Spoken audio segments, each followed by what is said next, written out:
Kalau ada yang nanya, ada nggak ya drama Korea yang kisah romansnya itu tuh bikin kita bingung? Bukan bingung karena kita nggak setuju sama couple-nya, tapi emang bingung aja gitu. Jawabannya ada, yaitu drama Korea Mr. Queen.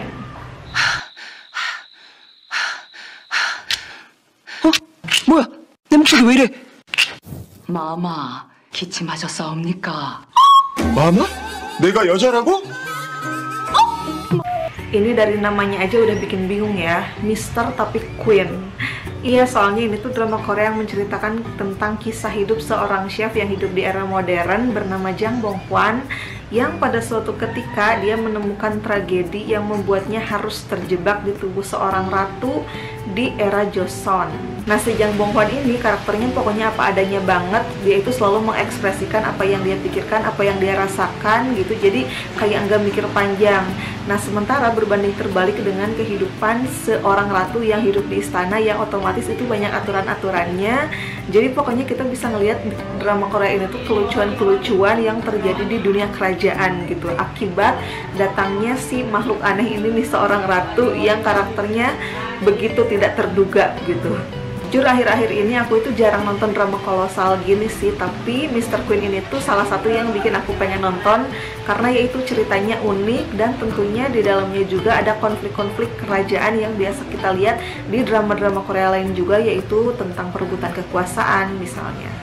Untuk karakter ratunya ini tuh diperankan sama Shin Hye-sun. Sebagai seorang ratu, dia berperan dengan nama Kim So-young. Terus rajanya ada Kim Jong-hyun yang berperan sebagai Raja Choljong. Dari pemilihan aktor dan aktrisnya juga kita bisa sedikit banyak ngebayangin ini tuh drama Korea yang akan lucu, karena terutama Kim Jong-hyun itu tuh aku ingatnya kalau lihat dia itu pasti Waikiki yang season pertama, yang image-nya itu udah lucu gitu. Tapi terlepas dari itu, kelucuan-kelucuannya emang ditimbulkan dari karakter yang tadi, karakter si cowoknya itu yang kayak nggak pas gitu ada di tubuh seorang ratu. Dan kita itu bisa ngelihat bagaimana dia benar-benar struggle menemukan identitas dirinya yang baru, karena dia merasa cowok gitu tapi memiliki tubuh yang seorang perempuan. Itu tuh lucu banget sih, jadi kayak krisis identitas tapi dia nggak bisa berbuat apa-apa. Apalagi si ratu ini tuh kan kalau di istana biasalah ya, selalu ditempatkan di suasana-suasana yang bahaya gitulah, jadi nggak bisa sembarangan sebetulnya. Sementara karakternya itu tuh sangat tidak terduga gitu. Makanya di sini kita bisa ngelihat selain adegan-adegan yang unik, yang kocak gitu, tapi kita juga bisa ngelihat bagaimana Jang Bong Hwan ini tuh bertahan hidup di tengah situasi istana yang kadangkala itu sangat membahayakan dirinya. Nah, terus yang unik di drama Korea ini adalah si Jang Bong Hwan ini tuh membawa pengaruh-pengaruh dunia modern ke dalam istana. Jadi di sini tuh kita kayak bisa melihat kombinasi budaya gitu loh. Salah satunya adalah kombinasi budaya berupa kuliner, karena dia itu kan chef. Nah, salah satu cara dia untuk bertahan hidup itu tuh dengan menggunakan kemampuan dia sebagai chef gitu untuk menaklukkan orang-orang yang ada di istana. Jadi seru deh. Nah, malah dengan kondisi yang kayak gitu, dengan latar belakang yang emang dibikin seabsurd itu, kita itu pada akhirnya bisa menerima keanehan-keanehan yang disajikan di drama Korea ini. Salah satunya misalkan ini kan cerita tentang kerajaan, tapi ada satu momen yang backsoundnya itu lagu Blackpink coba. Tapi ya lucu aja gitu, karena emang dari awal udah dibangun bahwa ini tuh drama Korea yang memadukan antara dua unsur kebudayaan modern dan juga pada zaman Joseon, meskipun disajikan secara absurd gitu ya.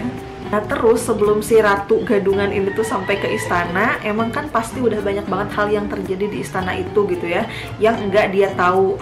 Mulai dari latar belakang dari tiap-tiap orang itu seperti apa, silsilahnya, terus apa yang mereka tuju gitu, apa yang mereka cari di istana ini, terus gimana tentang perebutan kekuasaan. Nah, itu tuh udah terjadi gitu. Jadi dia itu datang di saat-saat yang emang lumayan genting juga gitu. Nah, kita sebagai penonton itu di sini nggak dikasih tahu nih siapa yang baik, siapa yang jahat. Jadi kita itu bener-bener pandangnya itu seperti halnya si ratu ini gitu, yang nggak tahu apa-apa. Kita itu bertanya-tanya dia itu teman kita atau bukan sih gitu. Jadi itu sih yang lumayan seru, dan juga itu bikin teka-teki juga untuk kita yang nonton. Nah, kita harus berpihak sama si ini atau enggak gitu. Meskipun di beberapa bagian itu emang bikin pusing juga sih, karena harus menerka-nerka dan harus mencerna ini maksudnya apa gitu. Soalnya emang sudut pandangnya itu bener-bener clueless banget deh pokoknya. Selain itu kita juga nggak dikasih tahu nih sampai episode ke-7 gitu kalau nggak salah, kita itu nggak dikasih tahu gimana keadaan tubuh si Jang Hwan yang asli gitu, yang ada di dunia modern. Jadi kita juga sama bertanya-tanyanya dengan dia apa yang terjadi dengan tubuhnya gitu. Makanya kita itu kayak pelan-pelan banget ngikutin step by stepnya yang terjadi di drama Korea ini. Ini lumayan menarik sih buat aku, soalnya ada beberapa drama Korea yang dari awal kita tuh udah tahu gitu bahwa misalkan mereka akan berjodoh atau enggak. Nah sementara di sini antara si Ratu dan si Rajanya itu kita nggak tahu apa yang akan terjadi sama mereka berdua. Sementara si Ratunya itu kan bukan ratu asli gitu ya.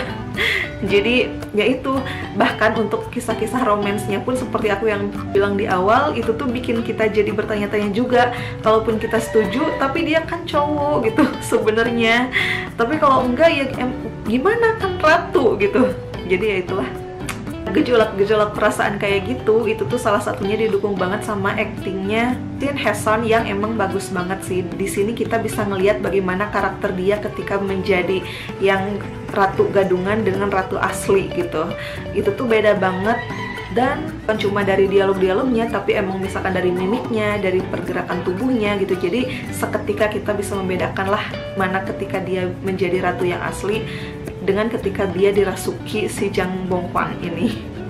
Terus buat teman-teman yang udah capek, udah lelah dengan hati kita yang tercabik-cabik karena selalu dikasih drama Korea dengan second lead yang begitu menarik perhatian di drama Korea startup misalkan, atau di drama Korea True Beauty, tenang aja, di sini tuh sad boy-nya lumayan menyebalkan sampai episode terakhir gitu.